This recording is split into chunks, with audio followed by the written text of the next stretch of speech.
Silicon Valley billionaire Elon Musk.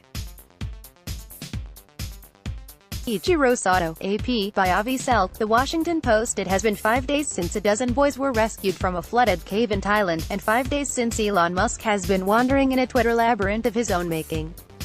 The Silicon Valley engineer and billionaire was briefly seen in Thailand last week, hauling a miniature submarine to the mouth of the cave just before an international dive team rescued the boys without it.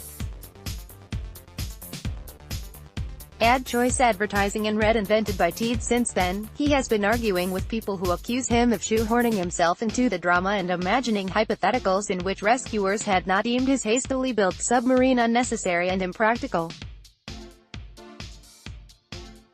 Start your day with the news you need from the Bay Area and beyond. Sign up for our new Morning Report weekday newsletter. This has, inevitably, led Musk into a rhetorical war with people who actually participated in the rescue operation, a war that he drastically escalated on Sunday morning, when he called one of the cave explorers a pedo.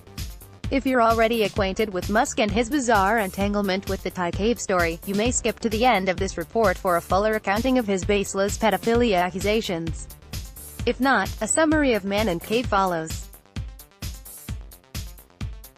Musk, briefly, is a person who co-founded the e-commerce site PayPal, who later built rocket ships through SpaceX and electric cars through Tesla, and who is alternately hailed as a visionary or derided as a showboater for pitching ideas to begin colonizing Mars next decade, or build highways under Los Angeles, or create a website to rate the credibility of journalists who report on problems at his electric car company. The cave saga, on the other hand, was a massive, weeks-long operation to rescue a boys' soccer team from a flooded tunnel system, an effort led by the Thai government, carried out with the help of British divers, and watched obsessively by much of the world. It really had nothing to do with Musk, until one of his Twitter fans suggested, a week and a half into the operation, that he build an invention to help get the boys out. As The Washington Post has already chronicled, Musk accepted the challenge with a lengthy, live brainstorming process on Twitter, which ended when he traveled to Thailand with a miniature submarine made from rocket parts, tweeted some photos of the cave, left the device there and went home. Hours later, a dive team sand submarine began extracting the children, ultimately successfully. And while Musk's fans lauded his intentions, his submarine drive-by also became the butt of many jokes. The mockery was fueled, in part, by reports that top rescue officials had considered Musk's submarine impractical for the cave's tight winding passages. As Olheiser wrote, Musk soon started a Twitter argument over how much credit he deserved for offering to help save the youths, during which argument he showed off an email of himself corresponding with one of the British divers and incidentally claimed that the Thai official in charge of the rescue had not been in charge. Then, 3 days after the rescue operation was completed, CNN posted an interview with a British spelunker who had helped locate the boys. That spelunker, Vernon Unsworth, called Musk's submarine a PR stunt. He can stick his submarine where it hurts, Unsworth told CNN. It just had absolutely no chance of working. He had no conception of what the cave passage was like. Like other critics, Unsworth noted that the flooded tunnel was extremely narrow and twisted. The submarine, I believe, was about 5-6 feet long. Rigid, he said, so it wouldn't have gone around corners or around any obstacles. It wouldn't have made it the first 50 meters. Get tech news in your inbox weekday mornings. Sign up for the free Good Morning Silicon Valley newsletter. Unsworth concluded this portion of the interview by claiming that Musk had been quickly asked to leave the cave during his much-tweeted-about visit.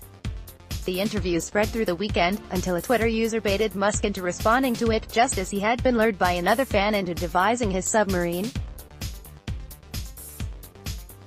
In a series of tweets that Musk appears to have deleted while this article was being written, he claimed that he had been repeatedly asked by rescuers to build the sub. He wrote that he was escorted into the cave by Thai Navy SEALs, total opposite of wanting us to leave. He said he had not seen Unsworth, whom he dismissed as this British expat guy who lives in Thailand, during his brief guided tour of the cave system, and suggested that, therefore, Unsworth had not actually participated in the rescue operation. He absolutely and crucially had, for CNN. Furthermore, Musk insisted that his submarine, designed in consultation with cave experts on the internet, he wrote, would have worked. He bragged that he would one day pilot it through the now child-free cave system as proof. And midway through his rant, for some inexplicable reason, he accused Unsworth of sex crimes. "Sorry pedo guy, you really did ask for it," Musk wrote, clarifying in a follow-up tweet that he meant the Brit expat diver was a pedophile. Generally confused, some Twitter followers guessed that Musk was dubiously linking Unsworth, who has been mapping the Tham Luang caves for a decade, with Thailand's epidemic of child sex tourism. "Bet ya a signed dollar it's true," Musk wrote late Sunday morning, a few hours before he deleted his tweets, too late to avoid yet another deluge of public criticism.